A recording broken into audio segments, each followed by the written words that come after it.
love. Chocolate and caramel. Ooh, the sun kissed you and said, ooh. Welcome to book 3 of the sequel, Ginika's Bridesmaids.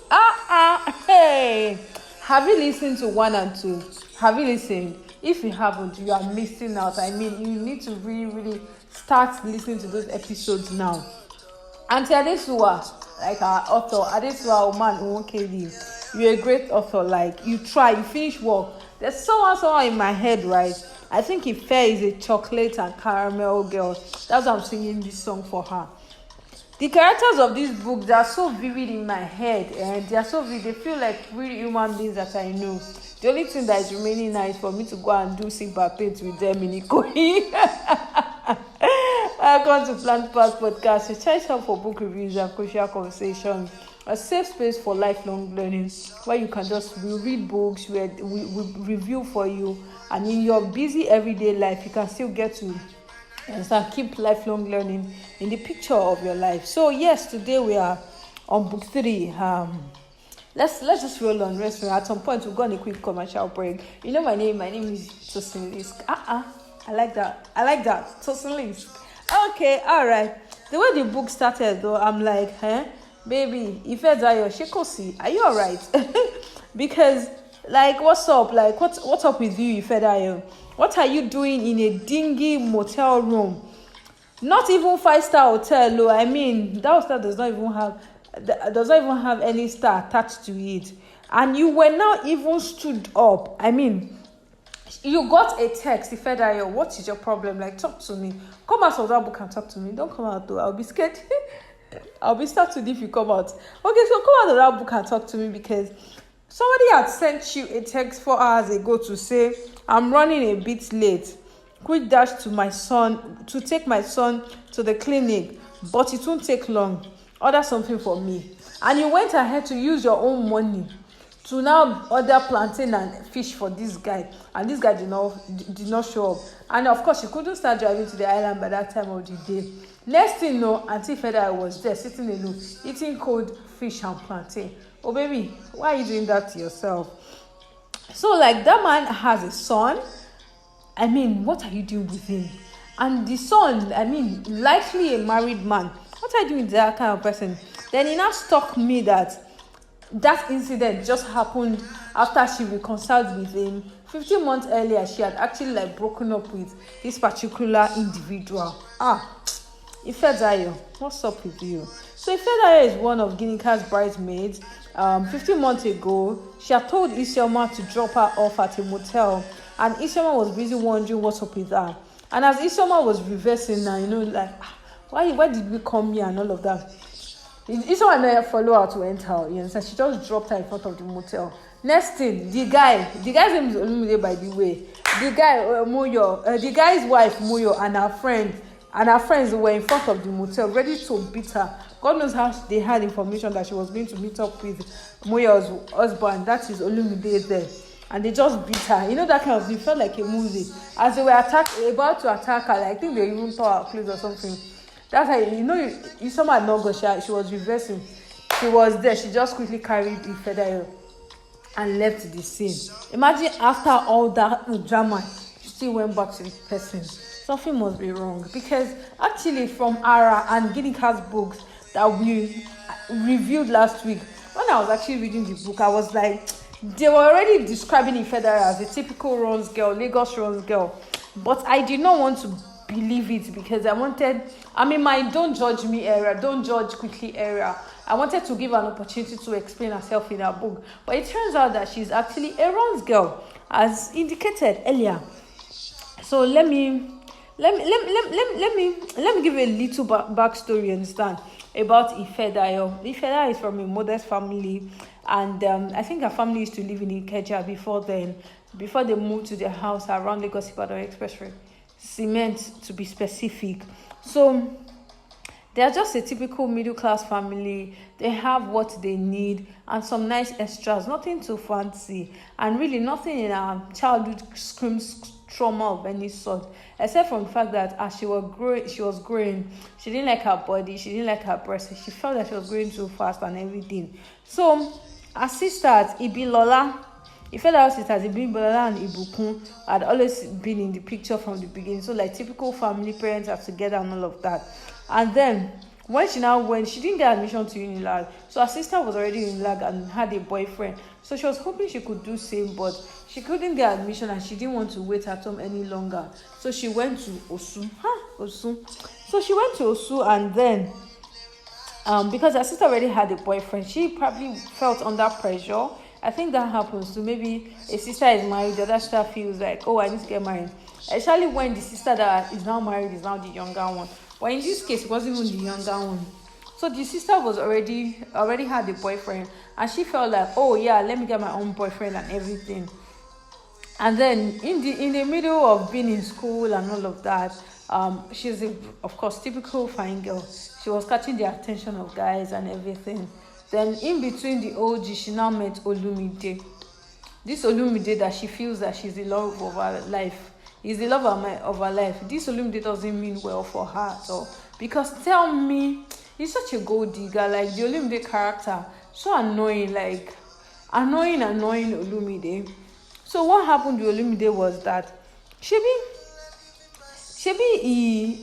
you like somebody, if you love somebody, you're supposed to protect the person, aren't you? You're supposed to help the person, like stay away from bad and everything. So there was a particular day that he was actually fed out that was hanging out, and then there was a particular day that he was fed out that was hanging out, and then Olumide, and then a guy was now like eyeing her, and then she went to greet the man, and then before he knew it, the guy was, I think, the hotel manager, and then like the owner of the bar, and was like ogling at her and telling her sweet things and all of that. She had dashed her money. When Olumide now found out the gist, you understand, like, so there's money in this thing. Do you know that this crazy guy, this crazy guy started pimping Ifedayo out to men?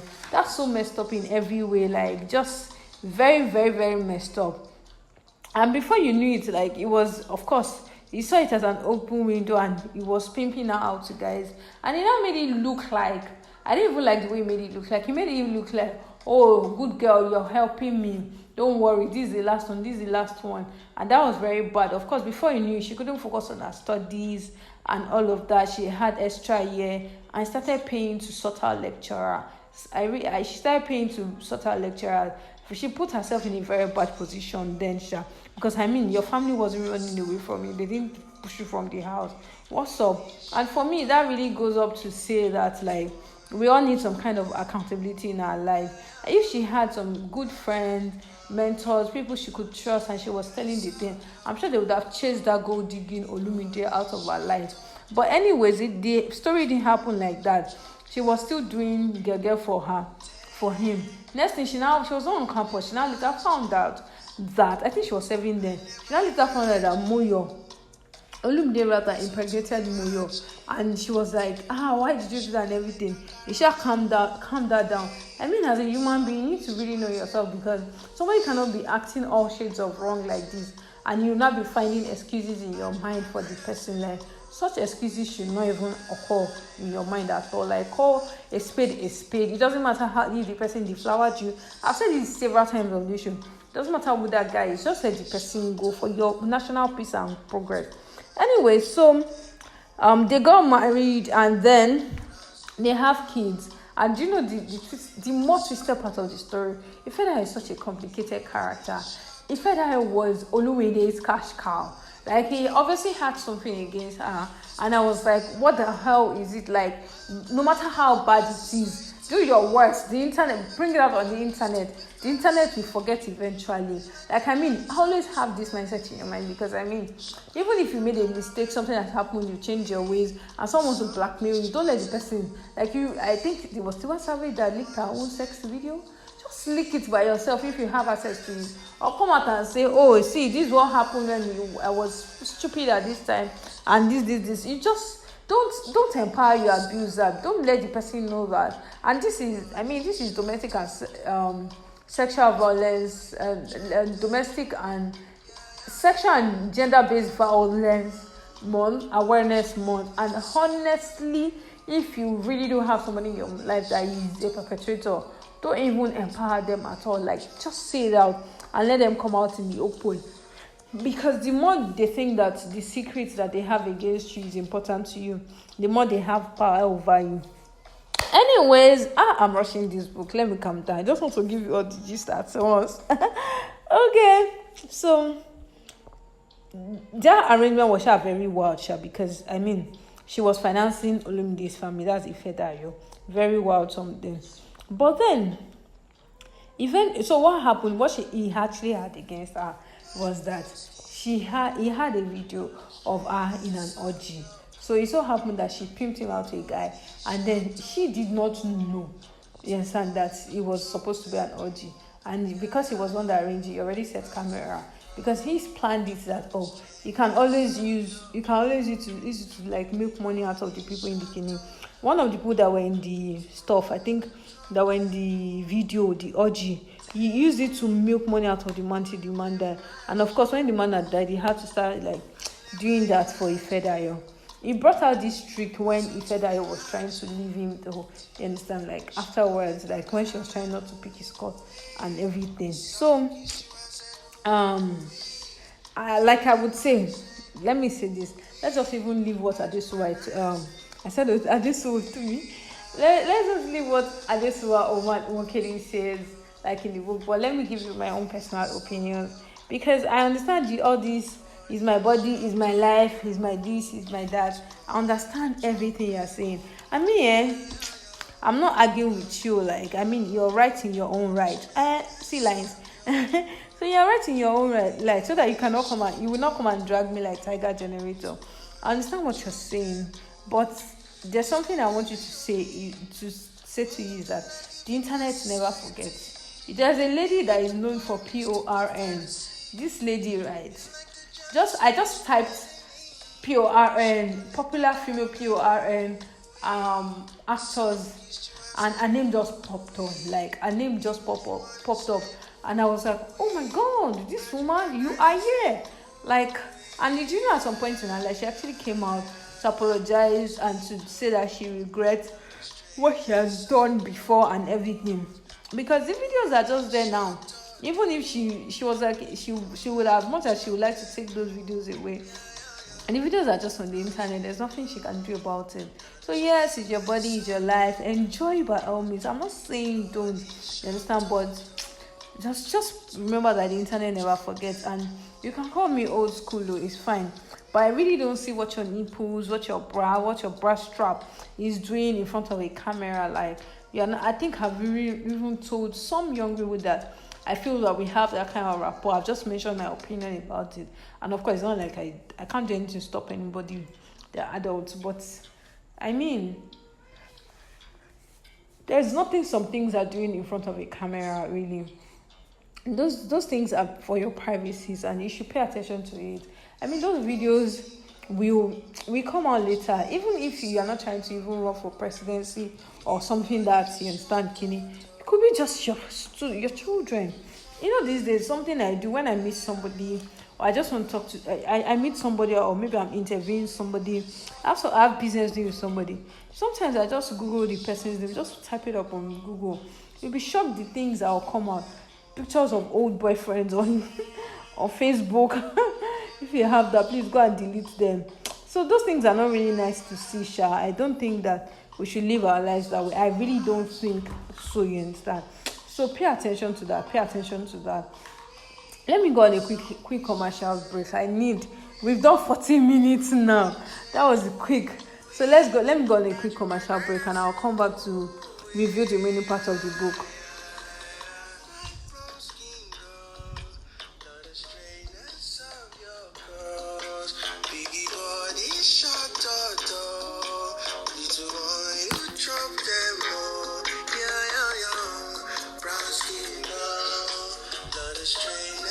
Welcome back to PlannedPath podcast, your choice hub for book reviews and crucial conversations. Yeah. So it's so good to have you. We are doing book review of Ginika's Bridesmaids, Ifedayo for this week, and it's been a wonderful ride. So if you're wondering how Ifedayo is getting money to finance her lifestyle, I think that's a good question to ask at this point. because the way the author was describing her, man, the lifestyle cost. Now no. I know say the lifestyle cost, honestly, but me, I'm asking how the lifestyle is being financed. So anyway, she's financing herself with what they call it. She has a teaching job, by the way, and she likes to teach and everything. She likes children and all of that. And sometimes I'm just trying to connect the two. It's not connecting. I'm trying to connect the two. Anyways, she has a teaching job, but I just mentioned that was not what is financing her life. And I'm not saying that because I don't think that teaching cannot finance a good life. It can't finance a great life. I mean, I was at an inaugural lecture yesterday at last, so I'll tell you about it another time. Or you can just check our Instagram pages at PlannedPath Educational Consult, PlannedPath_edu. So you understand, maybe you have an idea of the gist. Maybe by the time you are listening to this, I would have posted that. So anyways, you can be in the academia and actually make a good life for yourself, you understand, and for your children. But she had a teaching job, but that wasn't her own source of income, right? I just needed to clarify. So she was dating men, like for instance, this Rahim guy that was a politician man, and then she had side gigs, like Lagos big boys that they could afford her, you understand, and she would just sleep with them, get some money and all of that. Because she was a popular Rose girl, that's the new, all those papaya, don't let me mention them, God forgive my mouth. People that you just mention online or in our contemporary times, that once you mention their names, it's so obvious what they do, you understand, that kind of thing. So, if then guys sit down at a bar and if they are walking, like if 10 random guys, or say a random selection of Lagos big boys, at least 10 of them, at least 5 or 6 of them must have, like, she must have slept with them. It was that bad and everything. So you can have an idea of how she was and all of that. So that aside, right, I have an issue with the character Ifedayo's mindset, because she used to say things that I don't understand. Because first of all, it's a poor mindset, it's a mindset poverty that will make her be with someone like Olumide. I mean, you can't be that beautiful and all of that, and then carry that kind of twisted mindset and be collecting, I don't know, non-existent love from your ex-boyfriend, and you are his financial source, and he has a family. Poor mindset, honestly. And I also don't like the fact that she will say things like, "Oh, Cinderella relationships, that's like true love is for people those relationships are for people like it's your mom." I mean, why can't it be for her too? Because I don't like the way she thinks and talks at all. Like, she really talks on herself, and that's something to watch out for, because some people look nice out on the outside, but when you hear them talk, like, you won't be impressed at all, and all of that. So I also don't like her financial management skills, like her financial literacy. She wasn't doing anything to manage to grow and multiply her money, and maybe if I should call it her wealth. And when I was reading, I was like, no matter who you are, man, no matter what you do, you must pay attention to your finances, because life can come at you and things can just happen. And in my mind, I was saying that she really needs Coach Shola Adeshaki, my financial coach, in her life, because eventually what happened to her was that she brought a guy home. I've not told you this part. Okay, let me just go finish this. She actually brought a guy home, you understand, and then Rahim eventually kicked her out of the house, you understand, and she was left stranded. He opened an account to her, which he could like manage, and I don't know how he was doing that, maybe working with the bank officer and everything, the account officer. So he cleared the money in that account. Did not allow her to go out with any of her jewelries, and that was all. And for me, I'm like, there are lots of ladies that are like that. They're just all wig and fine clothes. No property, no land, no investment to their name, man. If anything should just happen to your source of income, you are a goner, my sister. You're not my sister. But you understand what I'm saying. Okay, anyways, let me also give you a background story about Rahim, because Rahim is a politician. They met in Abuja, And Ryan really loves Ife, like just loves that chocolate and caramel skin, beautiful girl and all of that. So Ryan lavishly just spends on her and just gives her trims, jewelries, wigs, anything, just name it, wristwatches, fine things. And of course, Ife wasn't the only woman that Ryan was seeing, because he was he also had plenty wives. And sometimes when I think of people like that, I'm like, Uncle, aren't you scared for yourself? Like, even if you're using CONDOM, right? I'm saying this because this show is before you post it online and they'll flag your stuff. So because even if you're using that, you're using rubber.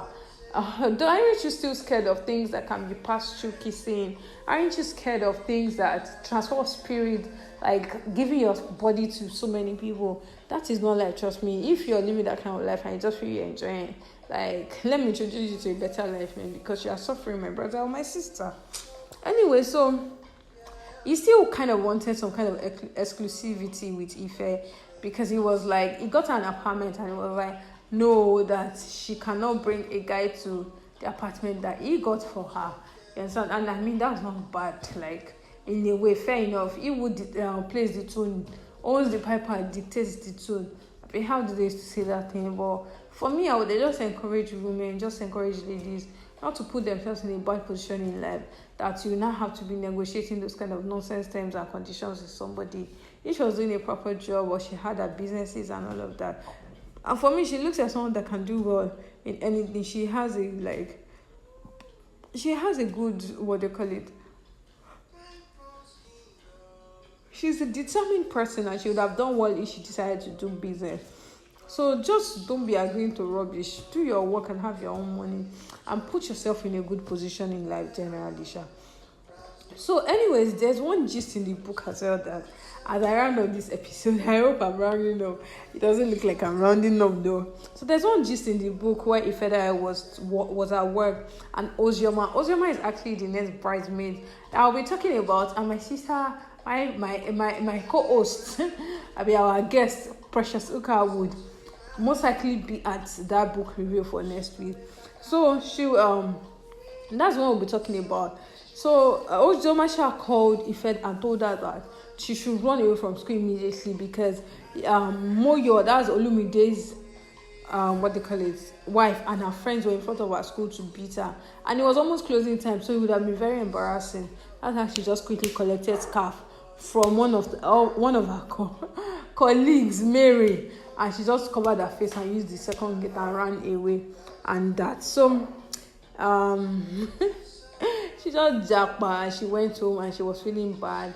She decided, and for me, I wonder how she kept that job all the while. I just wonder, because one time she's here. I don't know if that part of the story is realistic, because is she an assistant teacher? Is she volunteer? It wasn't mentioned that she was volunteering at the school, because she was very inconsistent with that job. How she kept that job, I have no idea, trust me.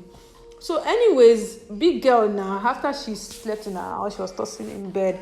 She just told herself that she just called her travel agent and wanted to leave the country. So she went to Tahiti, Tahiti, like I had to go that, like it wasn't Tahiti, man. So anyway, she wanted a new place. She was tired of Maldives, Seychelles, Cancun, Santorini. I mean, so you can have those things, you can be traveling, but if you're not doing it legitimately, you're not doing it the right way, I mean, you can have them and still not be happy like she was. I mean, she had to be running away so that they will not go and beat her. so she went to Tahiti, and the first week it was actually all peace, quiet, chill, and she was anonymous. It was a very quiet place. Nobody knew her. Then after a week, the bubbly Lagos girl in her was struggling to come out. Before you knew it, the Ifeda was already, what they call it, she changed her hotel to like another hotel, nearby hotel, and then she was the center of attraction, and she really loved that part of the gist. She just loved being the center of attention. So one bald girl, when she got in, she saw one bald guy, and they just connected with their eyes, and then she went away. So when she was having dinner, the guy came to greet her like typical Yoruba. Before they even said the guy was Yoruba, I already knew that. And my brother's errors out. So dear Kola just came to me, that typical line. My friends insisted I must come to greet you. So but later he proved to be a very good guy. So that's how they got talking and all of that. Eventually, they went for genital meet and greet, both of them and all of that. So Ife kind of like captured the guy's heart, and he now told Ife that was his first sex since his wife died and all of that. They spoke a little and all of that. So I don't think they were sure doing well together at the hotel, but something that happened eventually. So I think something happened eventually, Sha. So they went back. I don't think they collected each other's numbers or something. So that's how they missed each other, you understand? And before the guy's name is Dear Caller. Ironically, Dear Caller's so Dear Caller's wife that died, you understand? His cousins to Karibi, Isioma's husband. So you can imagine how interlocked these stories are. And by the time you just find out, it's just so amazing. And this way, Oman 1KD, you did well. So that's how she didn't talk to Dear Caller, and for some time she'll be wondering who is this guy and everything. So anyways, one time she went for a party in Ikoyi. She didn't drive there, you understand? As much as I remember, she didn't drive there to that party. So she got there, and then she now met the guy, and the guy, I don't even think they told each other their names. Then the guy now walked her back to his own apartment, and they got talking. She wanted sex because the first time was really nice, and it was like, no, not sex, like I want to get to know you and all of that. So she vexed and she left. I think she wasn't used to that kind of thing. So eventually he knew more about her, sent her flowers to her school, like that. They just kept her, and their relationship was just, it felt different from what she had been seeing with Olumide, with Raim, and the other guys that just objectified her. So she was sure interested in that relationship. So anyways, their relationship morphed. They used to like see each other and all of that. So one day he felt that maybe she just got lost in the orgies and seeing a guy that really liked her. But something happened in between. There was someone's bachelor's, I think it was Karibu's bachelor's party. They traveled together, and when Karibu saw her, Karibu was like, don't do this to my cousin's late cousin's husband or ex-husband, that the guy is too good, he doesn't deserve a lady like her and everything. She felt really bad, and then she left this stuff. She left and came back to Lagos. She was really embarrassed. That kind of like her life is what is catching up with her, and she just took her fate like that. So anyways, there was a time now, eventually, when they were now in good terms and all of that, Ife now invited Dear Caller upstairs to the apartment, and that was where the Kasala was. After that episode, one time, not shortly after, she spent the night with him. They went having sex, very nice. So by the time she now got back home, she just noticed that there was somebody empty standing in front of her door, and she went inside and saw Raim. Raim was now partying, that she brought a guy and everything. Raim she had sent her out of the house, which was very painful. Yes, I sent her out of the house and all of that kind of stuff. So when Raim, of course, Dear Caller told her that he loved her and what he wanted, that they should just, she was like, your family will not accept me, everybody feels I'm a Ross girl, which they are not lying and all of that. So he was like, no, let's run away, because he has a lecturer position out of the country, you understand? I think NYU. So he has a lecturer position, like, let them run away. He felt like she wants things to be done the right way, and she cannot just run away with him and everything. So anyway, Raim sent her out, and she was like, she didn't want to go to Dear Caller, especially because she had already told him no to that. Yes, prior to that happening later in the day and all of that. So she just moved back to her father's house. Remember, her mom was late at this point, and she didn't even go to her mom's burial, and she just kept away from her family. And I'm like, they didn't send you out of the house. What's really wrong with you? She just wanted to explore and enjoy her life, quote and unquote. Not all enjoyment is enjoyment. So I like that she reconciled with her family. I like to be at peace with people, but you know the clause in the Bible, if it depends on you. If you were the one, be at peace with people if it depends on you. If you were the one that was actually wrong in the equation, go back and apologize. You can apologize to somebody and not still be close friends with the person, and just keep it at that apology, and that is all about it. It doesn't have to be anything cordial, sweet and nice to each other. You don't have to be sweet and cuddly at all. So you can just maintain boundaries. But if it's your people that are problematic, just move away. But she knew that she was the one in the wrong, so she went back home. Her dad was happy to see her. Then she saw her sister's kids, and her other sister was what they call it. So her other sister was not around. The one that was in the country, her husband was taking care of the children and came to drop with the grandpa. The father is quite educated, felt like a typical middle class family, and they were actually good. So she went back to simpler times. She went to do DD. She put her hair on cornrows, and she was just keeping it simple and nice. Before you knew it, and then she blocked everybody. She didn't want to. She just switched off her phone. She just wanted to get herself together, and that is very nice. And we don't have to wait till things become that bad before we actually just find a way to just detox, basically. So anyways, Moyo was helping her. So Moyo, what happened in the middle of that was that the father said someone was out to see her. She was wondering who was that. Next, it turned out to be Moyo Olumide's kidney. So Moyo was not like that. She actually found out that it has been Olumide looking for her and everything. She has been trying to run away from him. So and that was what she has actually asked the federal to do. And since she has done it, and she knows that, she now found out that it has been her financing the family. She thanked her for financing the family thus far, that they will be fine without her money and everything. She just wants her husband to herself, that the money doesn't even matter to her, and she just wants her husband. So, and since she had done that, she knew that the husband was trying to blackmail her, so she stole the drive, that he kept the porn inside, PORN inside, and before you knew it, tada, the father was free from all of those nonsense, Olumide threats and all of that. And she really thanked Moyo for everything and all of that. And they were cordial. Interesting. So Ifedayo was shot at home. I think she went to buy something outside, water or something. I can't remember what she was holding. Then that's how Rahim now came. She felt like she should even drop for Rahim to see her the way she was looking busy. Rahim Shah came to apologize. I said, come and marry me.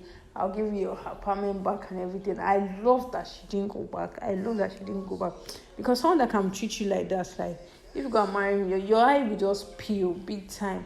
So I like that Federal didn't go back to Rahim, the politician sugar daddy she was dating, after he messed her up and told her to leave her house without even taking all the money from her. I know if some people would have gone back. She just made up her mind that she was going to just stand up for herself and just do things the proper way.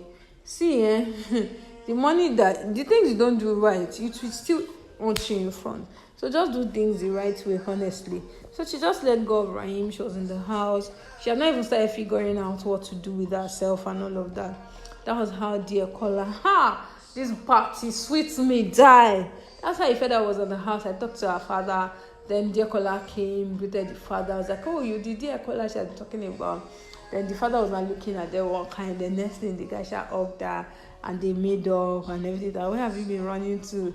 Like, I will find you. Say, why did you people know myself? Lagos is small. But we will always know someone that knows someone that will know you. So, anyways, that's how he felt. Dear caller met her family. They asked for her to marry and all of that. And things just went very well. I love the theme of grace for the ex-body. Because, irrespective of what has happened, everybody, we all deserve love, we all deserve grace, we all deserve some kind of, you understand, no? We just deserve love, true. God gives grace even to the bad one. The prodigal son, once you come back. But this is also an exceptional story because some people have done wrongs, they have already lost their lives, things didn't go out for them. Or something I thought about today, imagine marrying for a rich person, an elderly rich person, or even a young Yahoo boy, and then you're still not entering BLT. Yes, and some people do it, and it doesn't pay them eventually. So wrongs cannot be It's never going to be a way of life that will be encouraged. Hard work still pays. Do your work and you'll be heavily rewarded by God. So yeah, that's the end of the book. Oh, those are like the major things that happened in the book. Hope you have enjoyed me talking to you like this wonderful book. I want you to look back and actually scroll back, listen to other episodes, listen to one on Ara, listen to one on Ishama. Just go back and listen to our previous episodes. This book, the review is too detailed. Like, see, I write script for this thing so that you know. Share with your friends. It's a safe space. Let them be playing it as they are driving, as they're doing anything they are doing. Just share it across board. Be sharing it, and you'll be surprised how you bless people. Give them, at this point, people need something positive.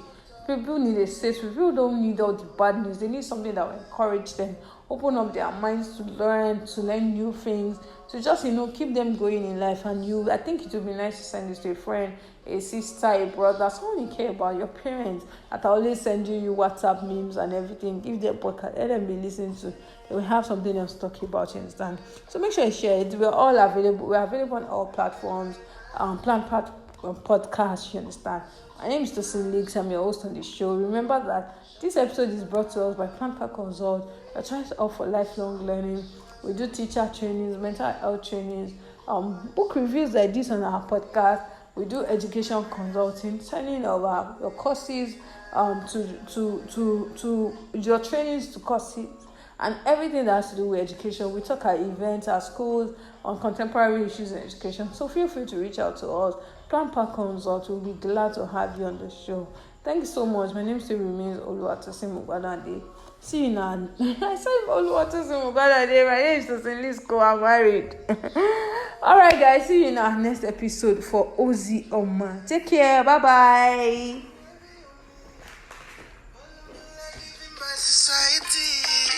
You at the bottom is the great fallacy. It's like the giants of your sweet melanin. Chocolate and caramel, ooh. The sun kissed you and said, ooh. Even the morning said, ooh. I dream at night and sing, ooh. My from skin, girl. Love the straightness of your curls. Biggie body, short door. Little one, you drop them all. Yeah. Brown skin, girl. Love the straightness of your curls. Biggie body, short door. Little one, you drop them all.